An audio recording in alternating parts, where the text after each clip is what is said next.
अस्सलाम वालेकुम everyone, welcome back to home cooking channel. आज मैं आई हूँ एक नई रेसिपी के साथ जो है कैबेज और मसूर की दाल। ठीक है, 2 दिन से मैं कुकिंग वीडियो नहीं बनाई थी। कल मैं बाहर गई थी बच्चे को लेके, तो मैं उसका व्लॉग बनाई थी एक छोटा सा। आई होप आप लोग उसे देखें और उसे लाइक भी किए हो, आपको अच्छा लगा होगा। तो चलिए शुरू करते हैं। सबसे पहले मैं इसके अंदर डालूंगी 2 टेबलस्पून ऑयल गर्म होने के लिए।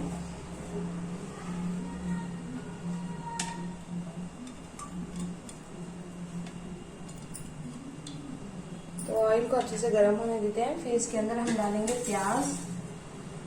मैं बना रही हूँ लंच के लिए, ये 2 लोगों के लिए है। तब तक मैं दिखा देती हूँ। ये देखें, मैंने छोटा मीडियम से इसका कैबेज को इस तरह बारीक बारीक तराशा है। देखें आप कितना बारीक है ये, आप लोग देख सकते हो। इस तरह एकदम फ्रेश है। जब भी आप कैबेज उठाओ ना, तो वो आपको अगर भारी दिखे तो आप समझ लेना कि वो फ्रेश है। जब वो आपको हल्का लगे तो आप लोग समझ लेना कि वो फ्रेश नहीं है। ठीक है, जब भी आप बाई करो तो इसका ध्यान रखिएगा। देखते हैं तेल गरम हुआ, इसको और थोड़ा गरम होने देते हैं। तो यहाँ पे मैं डाली हूँ प्याज। इसको लाइट पिंक होने तक फ्राई करेंगे।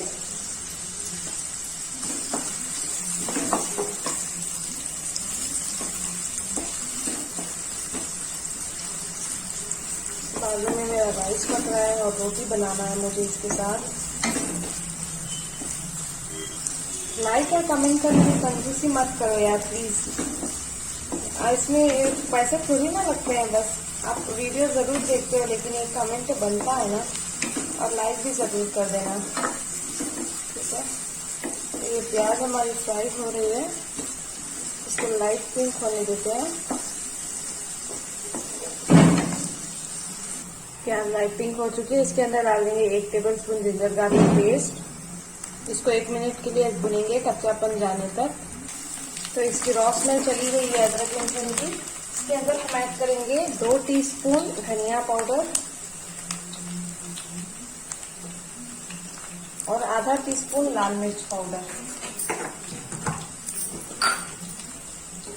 इसमें हरी मिर्च भी डालेगी, तो इसीलिए मैं कम डाल रही हूँ लाल मिर्च, क्योंकि मेरा बेटा भी खाता है यही सब, उसके लिए कोई मैं सेपरेट से नहीं बनाती हूँ।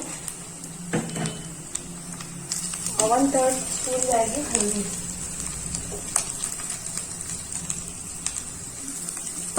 सारे मसाले डाल दिए, इसको थोड़ा भूनेंगे। थोड़ा पानी डालूंगी मैं इसके अंदर, ताकि ये मसाले अच्छे से भून जाए।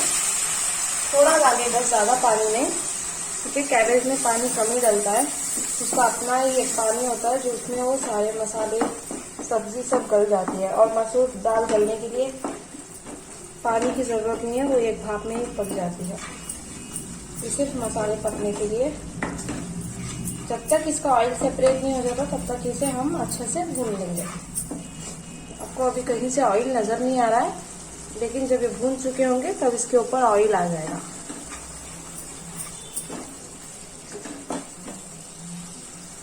अगर आप इससे अच्छे से भूनेंगे नहीं ना, तो सारा मजा खराब हो जाएगा, टेस्ट नहीं आएगा, कच्ची मसालों की स्मेल आएगी कैबेज में।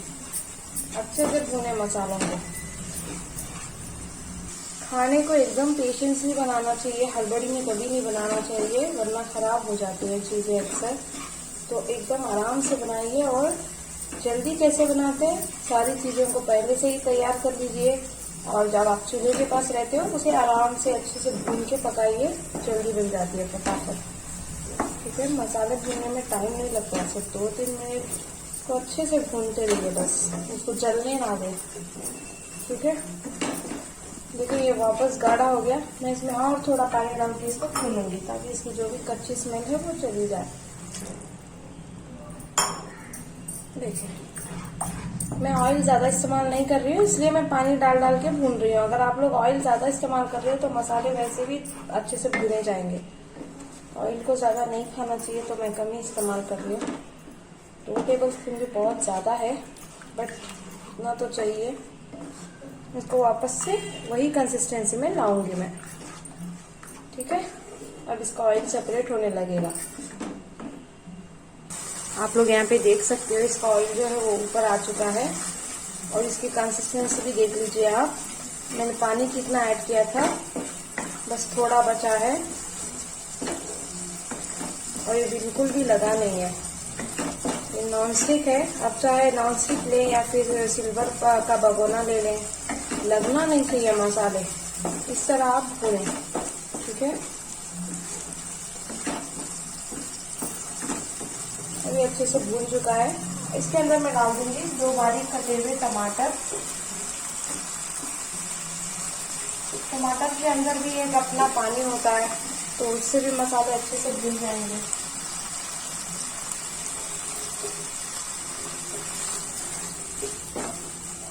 अब टमाटर को गलने देते हैं हम थोड़ी देर के लिए।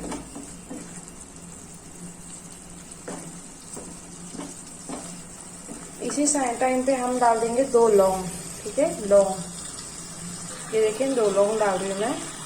आप चाहे तो इसमें करी पाउडर का भी इस्तेमाल कर सकते हैं, एक ही साथ सारे मसाले। मैं होममेड करी पाउडर का इस्तेमाल करती हूँ, अभी वो खत्म हो चुका है, ठीक है। बस अभी टमाटर को अच्छे से गलने देते हैं। उसी में पानी, अभी इस वक्त कोई पानी ऐड नहीं करना है, टमाटर अपना पानी खुद ही छोड़ देगा।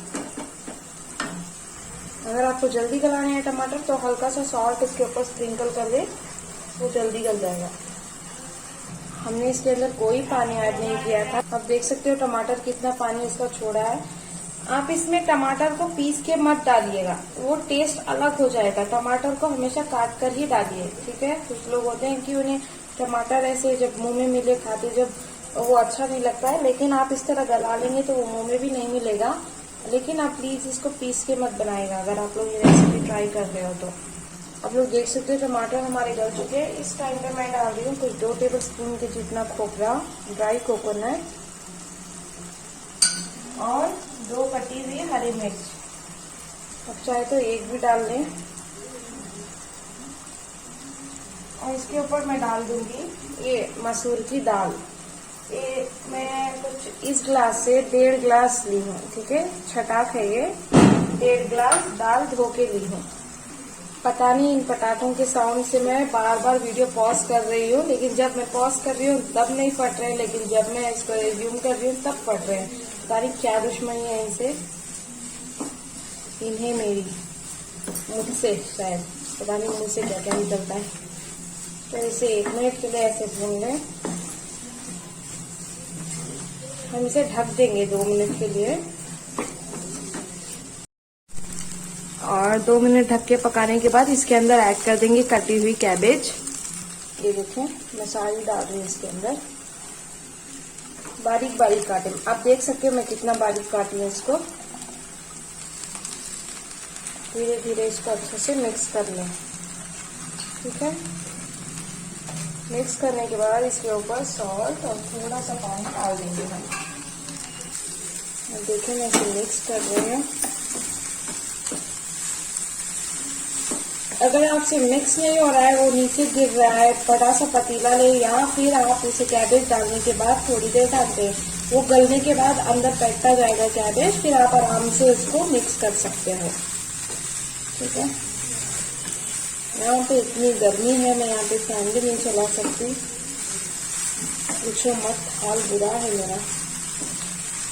बट एनीवेज मुझे वीडियो डालनी है हर रोज।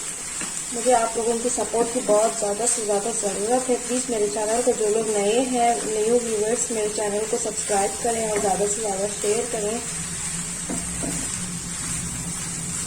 तो मैंने यहाँ पे मिक्स कर दिया है। अब मैं दिखाती हूँ आपको पानी कितना डालना है इसके अंदर। इस वाले ग्लास से मैं डालूंगी, आप समझ लें 1 ग्लास, सिर्फ 1 ग्लास पानी, या फिर आप आधा ग्लास भी डाल सकते हो अगर आपको कैबेज कुरकुरी चाहिए हो तो। लेकिन मेरे हस्बैंड को उतनी कुरकुरी अच्छी नहीं लगती, तो मैं इसे थोड़ा गलाऊंगी, तो इसलिए मैं 1 ग्लास ले रही हूँ, ठीक है। 200 ml समझ लो आप। और याद रखें कैबेज भी अपने पानी छोड़ता है, ठीक है। कैबेज के अंदर भी वो पानी रहता है, तो ज्यादा पानी ऐड मत कीजिए। आप देख सकते हो मैं 1 ग्लास डाली हूँ, फिर भी पानी कितना है। अभी अपने आप में पक जाएंगी। और ऊपर से मैं सॉल्ट डाल के इसको ढक दूंगी और ढक के मैं करीब इसको 5 से 10 मिनट तक पकाऊंगी। ठीक है, फिर मैं आपको दिखाती हूँ।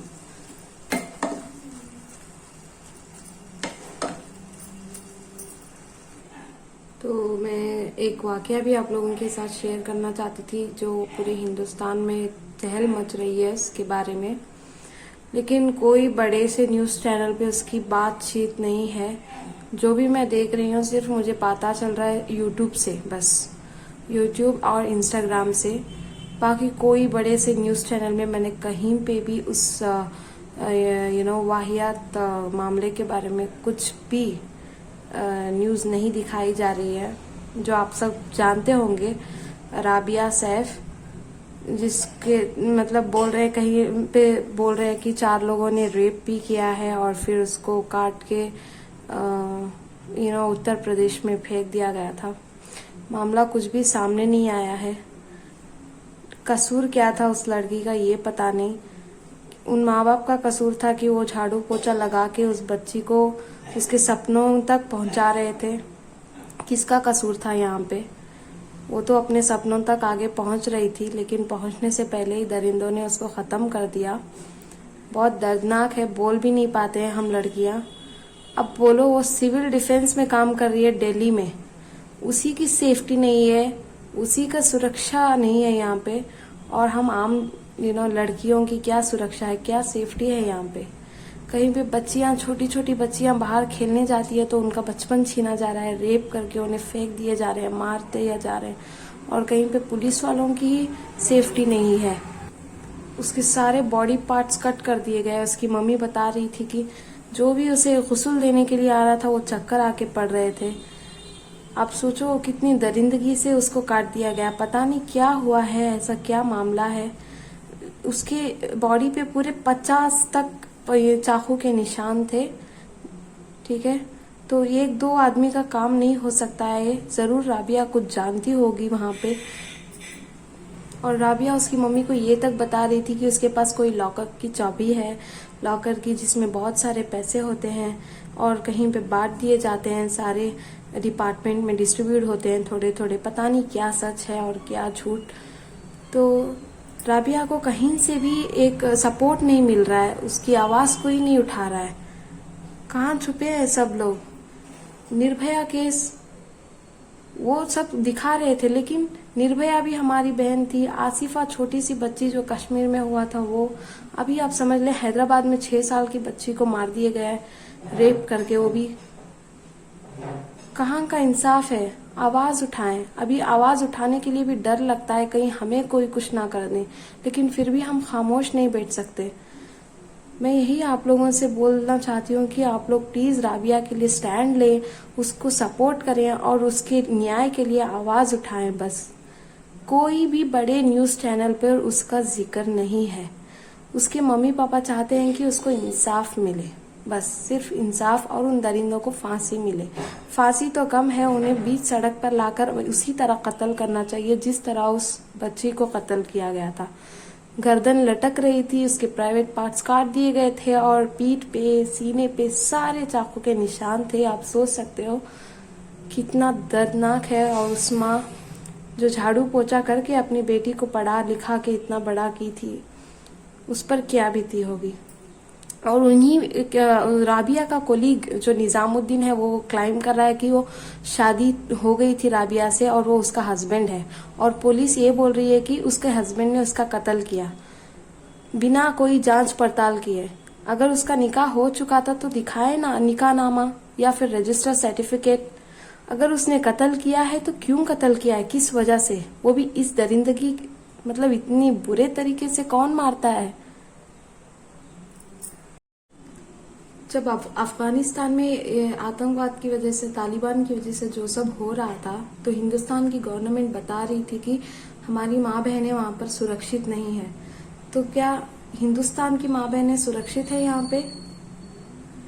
जो डिफेंस में काम करती है, lady constable, lady police officer, वो लोग आवाज क्यों नहीं उठा रहे हैं? क्या वो लोग, उनको भी डर है कि कहीं वो राबिया की तरह उनके साथ भी ना कर दें? मैं बस यही चाहती हूँ कि आप लोग प्लीज़ राबिया के लिए आवाज़ उठाएं, कहीं कोई और राबिया इस हादसे की शिकार ना बन जाए। और मेरा एक ही मोटिव है कि आप ज़्यादा से ज़्यादा इसको शेयर करो। इस न्यूज़ को हर बच्चे को पता होना चाहिए, हर बच्चा इसका स्टैंड ले और इतनी दुआ करें कि उन कातिलों को दुनिया में भी सज़ा मिले और आखिरत में भी सज़ा मिले। बस मुझे भी डर लग रहा था, करीब 19-20 दिन हो चुके हैं आज को, बट मैं आवाज़ नहीं उठा पा रही थी। मेरे अंदर भी एक खौफ सा आ गया था कहीं मुझे कुछ ना कर दें, पर फिर भी पता नहीं किस तरह मैं हिम्मत जुटा के मैं इस बात को आप लोगों तक शेयर कर रही हूँ। प्लीज़ आप, मैं ये भी चाहती हूँ कि आप लोग भी रिकॉर्ड करें, आप लोग भी एक वीडियो बनाकर हर एक को शेयर करें अपनी तरफ से, ताकि सबको पता चले कि कहीं कल को कोई और राबिया के साथ ऐसा नहीं होना चाहिए। हम लोग यहाँ पे हैं, ठीक है? तो प्लीज़ इस मैसेज को ज़्यादा से ज़्यादा फॉरवर्ड करें बस आप। बस यही एक मेरी रिक्वेस्ट है आप लोगों से। चलिए देखते हैं कैबेज क्या हुआ है। ये पक चुका है, आप लोग देख सकते हो। मैंने पानी भी बिल्कुल थोड़ा सा ऐड किया था, आप लोग देखें। ये अब बिल्कुल तैयार है खाने के साथ, रोटी के साथ खाने के लिए। तो आप लोग यहाँ पे देख सकते हो कैबेज रेडी है। तो आप भी मेरी ये रेसिपी को बनाएं, खाएं और अपने फैमिली मेम्बर्स को खिलाएं और मुझे रिव्यू इसका शेयर करें कि आपको टेस्ट कैसा लगा। अगर आपको मेरी रेसिपी अच्छी लगी हो तो प्लीज़ लाइक, सब्सक्राइब, शेयर ज़रूर कर देना और बेल आइकन को हिट करना मत भूलना। मेरे लेटेस्ट नोटिफिकेशन वीडियो आप तक पहुंचते रहेंगे। और जो मैंने मैसेज दिया है वो प्लीज़ ज़्यादा से ज़्यादा शेयर करें। ये कोई व्यूज़ बढ़ाने के लिए नहीं है, कोई सब्सक्राइबर्स बढ़ाने के लिए नहीं है, ये दिल से है। प्लीज़ आप लोग उसे शेयर करें प्लीज़। चलिए मैं आपसे मिलती हूँ अगले कुकिंग वीडियो या फिर एक व्लॉग में। तब तक के लिए अल्लाह हाफिज़।